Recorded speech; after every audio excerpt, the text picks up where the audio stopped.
तुही रे माझा मितवा प्रेक्षकांनो, आता मालिका खूपच सुंदर वळणावरती आलेली आहे. ईश्वरीने अर्णवला गुंडांच्या तावडीतून तर सोडवलंय, पण त्याचबरोबर आता मात्र धुमाळांचा माग काढत बरोबर रीतीने वल्लरीचा खरा चेहरा समोर येण्याची वेळ झालेली आहे. प्रेक्षकांनो, एका झटक्यात दोन गोष्टींचे खुलासे झालेले आहेत. मुळातच ईश्वरीची आई तर निर्दोष आहे हे सुद्धा सिद्ध झाले आणि आता ते धुमाळ भूतकाळाचा सगळा प्रकारासकट आत्ताचं वल्लरीचं कारस्थान फोडणार आहेत. कारण धुमाळांच्या गळ्यापर्यंत पाणी आले. वल्लरी त्यांना नको नको ती काम करायला सांगत आहे आणि अर्णवच्या किडनॅपिंग मध्ये आता ज्या वेळेला पोलीस इकडे धुमाळांच्या पर्यंत पोहोचून त्यांना अटक करतात, त्याच वेळेला आपला याच्याशी काही संबंध नाही म्हणत त्यांनी खऱ्या सूत्रधाराचं नाव कसं समोर आणलंय, ईश्वरीने केलेली युक्ती आता कशी बरोबर वर्मी लागलेली आहे, सगळं सगळं इकडे आता अर्णवला त्या धुमाळांच्या गुंडांनी किडनॅप तर केले, पण आता अर्णवला ते काहीच करत नाहीये. आणि अर्णव त्यांना म्हणतोय, कुणी तुम्हाला किडनॅप करायला सांगितलंय, का किडनॅप करायला सांगितलंय? यावरती ते म्हणतात, हे बघे शाण्या, तुला आम्ही काहीही करणार नाही आहोत, तू अजिबात टेन्शन घेऊ नको.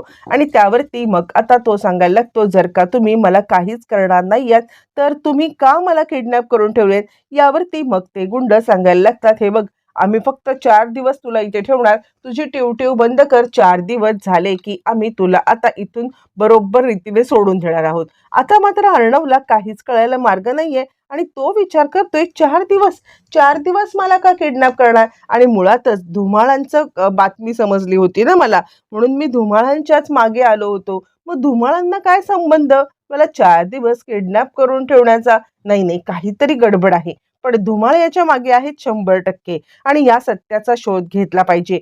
याच्या मागे नक्कीच एकटे धुमाळ नाहीयेत, कोणीतरी तिसरी व्यक्ती आहे असं अर्णव विचार करतोय. आणि तो त्या गुंडांना विचारतोय, कुणी सांगितलंय तुम्हाला इथे किडनॅप करून ठेवायला मला? धुमाळांनी. यावरती गुंड म्हणतात, आम्हाला मूर्ख समजलास काय? अरे आमच्या मुळातच याचा वसूलच म्हणजे एक उसूल आहे, काहीही झालं तरी आता नाव कोणाचंही समोर नाही आलं पाहिजे. यावरती अर्णव आता मात्र युक्ती करायला लागतो. अर्णव त्यांना मॅन्युपुलेट करायला लागतो आणि अर्णव म्हणायला लागतो, हे बघा, जितके पैसे मला इथे ठेवण्यासाठी दिलेत ना, त्याच्यापेक्षा जास्त पैसे मी तुम्हाला देईन, फक्त तुम्हाला हे सगळं कुणी करण्यासाठी सांगितलंय हे मला सांगायचं. असं म्हटल्यावर त्या गुंडांना पण लालसा येते. त्यांना माहिती आहे की हा एकदम मोठं प्रश्न आहे आणि ते म्हणतात, आम्ही कसा विश्वास ठेवायचा तुझ्यावरती? यावरती अर्णव त्याला सांगतो, हे बघा, तुम्ही माझ्यावरती एकदा विश्वास ठेवून बघा. जर का मला 4 दिवसाच्या आत सोडलत ना, तर मात्र मी तुम्हाला मालामाल करून टाकेन. आता अर्णवची डील त्यांना कुठेतरी पटलेली आहे आणि तो म्हणतोय, नक्की ना? यावरती अर्णव म्हणतोय, माझ्यावरती विश्वास ठेवा, मी तुम्हाला म्हटलं ना की काहीही झालं तरी तुम्हाला मालामाल करून टाकेन. हे सगळी डील चालू असताना आता मात्र इकडे ईश्वरीला फोन आलेला आहे. म्हणजे ईश्वरीला लक्षात आलंय की काहीतरी गडबड आहे. कुणाचा फोन येऊ शकतो आणि कुणाचा फोन आल्यामुळे आता इकडे अर्णव तिकडे जाऊ शकतो, हा विचार ती करत असताना अचानक तिला नाव आठवतं, ते म्हणजे शिर्केंचं. की शिर्केच मोस्टली फोन करू शकतात किंवा शिर्केंनीच फोन करून सांगितलं असेल असं तिला शंका आलेली आहे.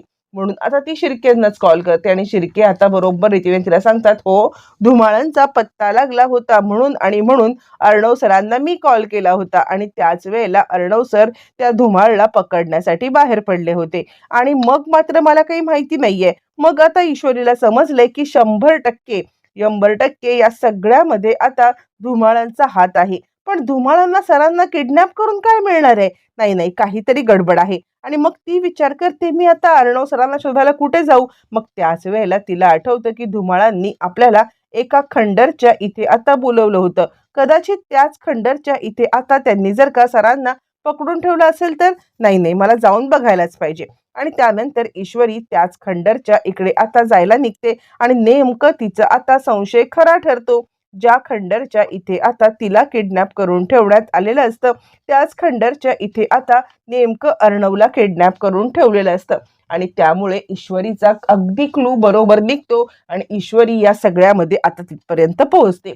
तिथे पोहोचल्यावरती मग आता तोपर्यंत इकडे अर्णवने त्या गुंडांसोबत डील करण्याचा विषय चालू असतो. ईश्वरी त्याला सोडवते. ईश्वरीने सोडवल्यावरती मग आता अर्णव सांगायला लागतो, हे बघा, मुळातच काहीही झालं तरी सुद्धा मी इथून सुटलोय. जे काही सत्य आहे ते सत्य मला आता समजलंच पाहिजे. काहीही झालं ना तरी सुद्धा कुणी तुम्हाला पैसे दिले होते इतकं सांगा, मी तुम्हाला अजूनही पैसे द्यायला तयार आहे. आणि मग काय ते गुंड फुटलेत. गुंड फुटून आता इकडे गुंडांनी नाव सांगितलेलं आहे धुमाळांचं. मग धुमाळांचं नाव समोर आल्यावरती अर्णव सांगतोय, कुठे मिळतील हे मला? तुम्ही आत्ताच्या आत्ता त्या गुंडांना कॉल करा, म्हणजे त्या धुमाळांना कॉल करा आणि सर ताबडतोब या असं सांगा. अर्णवने डबल गेम खेळलेला आहे. एकतर त्या व्यक्तीचं नाव पण शोधायचं आहे आणि एकतर आता त्या धुमाळांना पण पकडायचं आहे. इकडे तोपर्यंत अंजली आता चिडलेली आणि मामा बघितलंच ना मी काय सांग, म्हणजे अर्णवने या वाटण्या व्हायला नको यासाठी हे सगळं केलेलं आहे. तुला असं वाटत होतं की मी या सगळ्यामध्ये उगाचच ईश्वरीचं नाव घेते, पण मला 100% खात्री आहे की हे सगळं ईश्वरीनेच केलंय. मामा म्हणतात, तू कितीही म्हटलीस ना किंवा तू कितीही ईश्वरीवरती आरोप केलेस ना, तरी मी या सगळ्यामध्ये कधीही ईश्वरीवरती आरोप करणार नाहीये. कारण आता तू शांत बस. आणि आता ते वकिलांना सांगायला लागतात, हे बघा वकील साहेब, मला नाही वाटत की अर्णव आज येईल. तुम्ही काय करा, तुम्ही सगळे पेपर आता तयार ठेवा. पेपर तयार ठेवून आता ताबडतोब तुम्ही म्हणजे ज्या वेळेला अर्णव घरी येईल ना त्यावेळेला मी तुम्हाला कॉल करेन आणि कॉल केल्यावरती मग मात्र मी तुम्हाला म्हणजे बोलवून घेईन. तुम्ही पेपर सगळे तयार करून ठेवा. ज्या पद्धतीने अंजलीने तुम्हाला सांगितलेलं आहे ना तसे सगळे सगळे पेपर आता तुम्ही तयार ठेवा.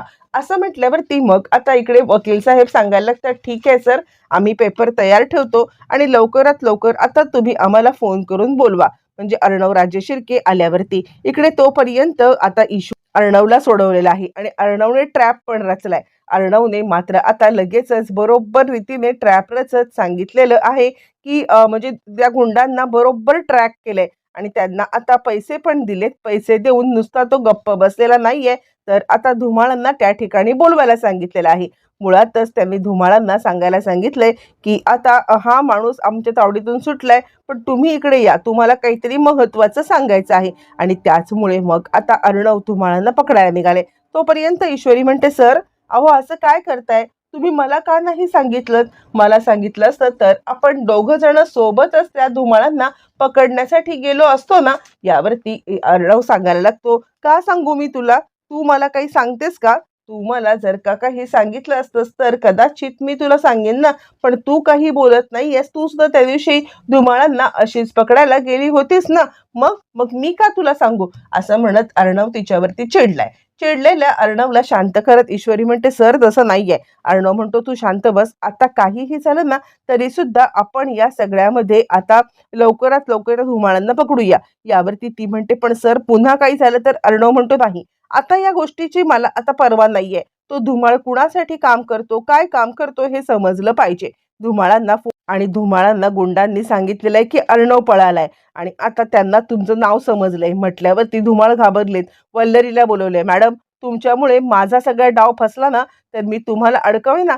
वल्लरी म्हणते, तुम्ही काय मला अडकवणार? मुळातच तुमच्याचमुळे जर का माझा डाव फसलाय तर आता तुम्हालाच या सगळ्याचा भुगताना करायला लागेल. यावरती तो म्हणतात, मॅडम हे बघा, तुम्ही उगाचच माझ्या आता हे करू नका, माझा अंत बघू नका. मी या सगळ्यामध्ये तुमच्या सांगण्यावरून हे काम केलेलं आहे ना. यावरती ती सांगायला लागते, हे बघ, मुळातच माझं नाव कुठेही येणार नाही याची खबरदारी तू घेशील, नाहीतर नाहीतर गाठ माझ्याशी आहे. धुमाळ म्हणतात, मॅडम एकतर तुम्ही मला पहिल्यापासून या सगळ्यामध्ये अडकवलेलं आहेत. मुळातच आता अर्णव आणि ईश्वरी हे सगळं ऐकतायत, कारण त्यांना समजलेलं आहे की धुमाळ कुठे गेलेत आणि धुमाळांचा साथीदार वल्लरी आहे. ते फक्त आता पोलीस येईपर्यंत वाट पाहतायत यांना पकडण्याची. तोपर्यंत धुमाळ सांगतात, मॅडम तुम्ही सुद्धा रमाकांत राजे शिर्के यांना हे करण्यासाठी मला पैसे दिले होते, म्हणजे आता जर का मी हे सगळं प्रकरण उघडकीला आणलं तर तुम्ही पहिले अडकाल. यावरती ती म्हणते, मी तर अडकेन रे, पण मी पैसा देऊन अशी सुटेन अशी. आणि कोण तुझ्यावरती विश्वास ठेवणार आहे? अर्णव. अर्णवला तर मी आता मामीच्या रूपामध्ये आई आहे, त्याच्यामुळे तो माझ्यावरती विश्वासच ठेवणार आहे आणि त्यामुळे तुम्हीच अडकणार. यावरती श्रीकांत म्हणतो, मॅडम तुम्ही चांगलं करत नाही आहात, मला या सगळ्या प्रकरणामध्ये अडकवून तुम्हाला काय मिळणार? यावरती वल्लरी म्हणते, काय मिळणार म्हणजे माझी मान सुटणार. तो पण आता ह्या दोघांचं बोलणं चालू असताना त्याच खंडरच्या इथे आता पोलीस आल्यावरती अर्णव आणि ईश्वरी यांना दोघांना पकडण्यासाठी तिकडे आलेले आहेत. आणि त्यानंतर मग आता अर्णव सांगायला लागतोय, पकडा यांना. हे धुमाळ आणि मामी, मला खरंच विश्वास नव्हता की तू हे असं काही करशील म्हणून. असं म्हटल्यावरती आता मात्र इकडे ईश्वरींच्या हुशारीमुळे श्रीकांत आणि त्याचबरोबर वल्लरी यांचा पर्दाफाश झालेला आहे. वल्लरी या सगळ्याची मास्टर माइंड आहे हे सुद्धा सत्य सगळ्यांच्या समोर आलेलं आहे.